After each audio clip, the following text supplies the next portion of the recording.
2026 সালের 11ই জুন অর্থাৎ ঠিক এক বছর পর মাঠে গড়াবে 23তম ফুটবল বিশ্বকাপ এবং প্রথমবারের মতো বিশ্বকাপে অংশ নেবে 48টা দেশ। 12টা গ্রুপে ভাগ হয়ে তারা খেলবে। এরপর রাউন্ড অফ 32 যেটা নতুন যোগ করা হয়েছে, তারপর যথারীতি রাউন্ড অফ 16, তারপর কোয়ার্টার ফাইনাল, সেমিফাইনাল, ফাইনাল এবং এখন পর্যন্ত বিশ্বকাপে খেলা নিশ্চিত করে ফেলেছে 13টা দেশ।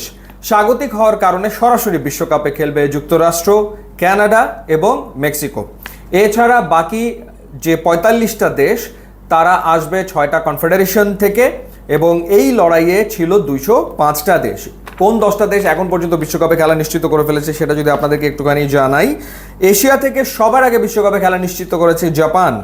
মার্চের 20 তারিখেই তারা প্রথম দেশ হিসেবে কনফার্ম করে ওয়ার্ল্ড কাপ। এরপর 25শে মার্চ ইরান ওয়ার্ল্ড কাপ কনফার্ম করে ফেলে। এরপর 5ই জুন দক্ষিণ কোরিয়া ওয়ার্ল্ড কাপে খেলা কনফার্ম করে। সো দক্ষিণ কোরিয়া, ইরান, জাপান বিশ্বকাপে খেলবে এটা তো আসলে অনুমান করাই যায় এশিয়া থেকে। কিন্তু এর পরের যে দুটো দেশ তারা চমক দেখিয়েছে।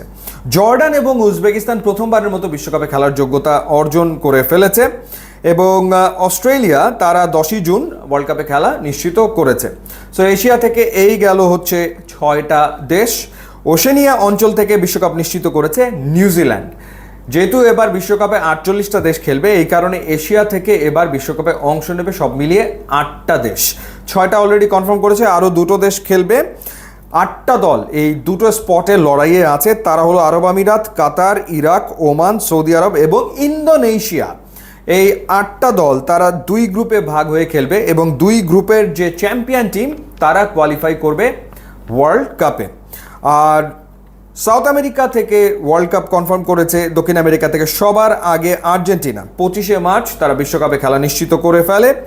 এরপর 5 বারের বিশ্বকাপ চ্যাম্পিয়ন টিম ব্রাজিল তারা 10ই জুন প্যারাগুয়েকে 1-0 গোলে হারিয়ে ওয়ার্ল্ড কাপে খেলা নিশ্চিত করেছে এবং একই দিনে ওয়ার্ল্ড কাপ নিশ্চিত করেছে দক্ষিণ আমেরিকার আরেক দেশ ইকুয়েডর। এবং ব্রাজিল হচ্ছে একমাত্র দল যারা সবগুলো বিশ্বকাপে খেলার যোগ্যতা অর্জন করলো। বলছিলাম যে এশিয়া থেকে প্রথমবার ওয়ার্ল্ড কাপে খেলবে জর্ডান এবং উজবেকিস্তান।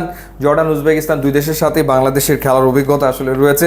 ইন্টারেস্টিং ব্যাপার হচ্ছে যে উজবেকিস্তান যখন ওয়ার্ল্ড কাপ কনফার্ম করলো প্রথমবার তারা কাতারকে হারিয়েছে লাস্ট ম্যাচটাতে এবং কাতারকে হারানোর পর উজবেকিস্তানে একটা অদ্ভুত ঘটনা ঘটেছে। উজবেকিস্তানের সব প্লেয়ার এবং কোচিং প্যানেলে যারা ছিল তাদেরকে একটা করে গাড়ি উপহার দেওয়া হয়েছে।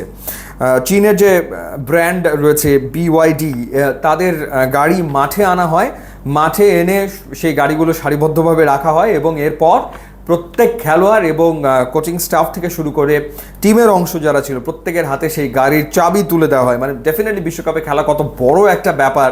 সো উজবেকিস্তান সেটা অলরেডি আসলে সেলিব্রেট করতে শুরু করেছে। সো দেখা যাক, এখনও আসলে অনেক স্পট তো বাকি তো আছেই, যেমন ইউরোপ এবং আফ্রিকায় এখনও আসলে কোয়ালিফাইং রাউন্ডের খেলাগুলো চলছে প্রাথমিক পর্যায়ে। সো যেহেতু অনেকগুলো দেশ, সো আমরা দেখতে পারবো যে আর কোনো চমক দেখা যায় কিনা। উজবেকিস্তান এবং জর্ডান যেরকম চমক দেখিয়েছে এরকম চমক হয়তো আরও 2-4টা দেশ হয়তো ওয়ার্ল্ড কাপে দেখাবে। ইউটিউব এবং ইনস্টাগ্রাম লিঙ্ক দেওয়া আছে, আপনারা যদি যোগ দেন তাহলে খুবই খুশি হব। And thanks for watching.